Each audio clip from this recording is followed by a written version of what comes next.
କ୍ରାନ୍ତି ଦିବସ ଅବସରରେ ବିଜେଡି ପକ୍ଷରୁ ବିଶାଳ ରକ୍ତଦାନ ଶିବିର 136 ୟୁନିଟ୍ ରକ୍ତ ହୋଇଛି ସଂଗୃହୀତ।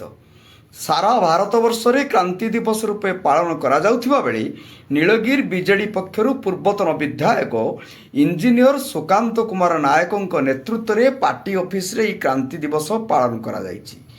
ଏହି ଅବସରରେ ଏକ ବିଶାଳ ରକ୍ତଦାନ ଶିବିର ଆୟୋଜନ କରାଯାଇଥିଲା। ନୀଳଗିରିର ପୂର୍ବତନ ବିଧାୟକ ସୁକାନ୍ତ ନାୟକ, ଜିଲ୍ଲା ପରିଷଦ ସଭ୍ୟ ଗତିକୃଷ୍ଣ ନନ୍ଦ, ବିଜେଡିର ବରିଷ୍ଠ ନେତା ଗଙ୍ଗାଧର ମିଶ୍ର, ବିଜେଡି ନଗର ସଭାପତି ରବୀନ୍ଦ୍ର ପରିଡ଼ା, ଜିଲ୍ଲା ଯୁବ ବିଜେଡି ସଭାପତି ତାପସ ପରିଡ଼ା, ବ୍ଲକ ବିଜେଡି ସଭାପତି ବିଜୟ ଲେଙ୍କା, ବିଜେଡି ରାଜ୍ୟ ସାଧାରଣ ସମ୍ପାଦକ ଉଦୟ ଜ୍ୟୋତି ମହାନ୍ତି, ପୂର୍ବତନ ଏନ୍ଏସି ଉପାଧ୍ୟକ୍ଷା କମଳାରାଣୀ ପରିଡ଼ା, ବାପି ଦାସ, ଲୁନା ଦାସ, ସିଆଡ଼ିମାଳା ସରପଞ୍ଚ ସୁରତ ସିଂ, ସମିତି ସଭ୍ୟ ରାଜୀବ ଦାସ ବାବୁ, ନଟୁ ସରକାର ପ୍ରମୁଖ ବିଜେଡିର ନିର୍ବାଚିତ ପ୍ରତିନିଧିମାନେ ଓ ନେତୃବୃନ୍ଦ ଉପସ୍ଥିତ ଥିଲେ।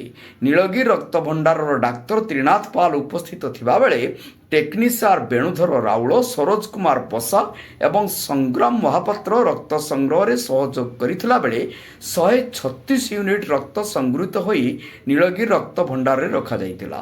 ରକ୍ତଦାତା ଏଭଳି କାର୍ଯ୍ୟକ୍ରମରେ ବେଶ୍ ଉତ୍ସାହିତ ଥିବାର ଦେଖାଯାଇଥିଲା।